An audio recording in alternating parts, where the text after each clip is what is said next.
Welcome to Not Milk Never Milk. Subscribe if you're lactose intolerant. In this video, I will show how to make fresh spinach. First, it's crucial to clean your spinach properly. Rinse the leaves under cool, running water for about 30 seconds, ensuring all grit is removed. Then, carefully inspect each leaf, discarding any that are bruised or discolored.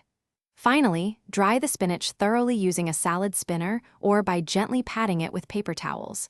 This step is essential for a delicious outcome. Now let's get to sautéing.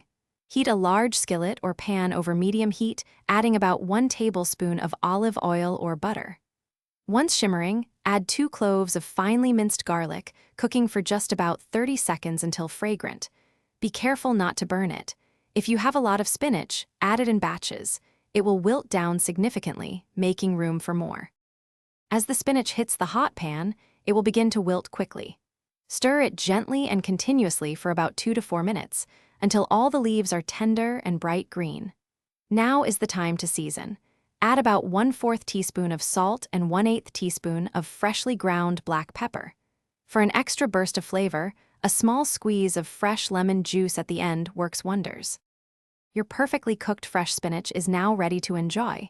Serve it immediately as a vibrant and nutritious side dish. It complements a wide variety of meals, from grilled meats and fish to your favorite pasta dishes. For an extra touch, consider garnishing with a light sprinkle of freshly grated Parmesan cheese or a few toasted pine nuts. Enjoy this simple, delicious, and healthy addition to your meal.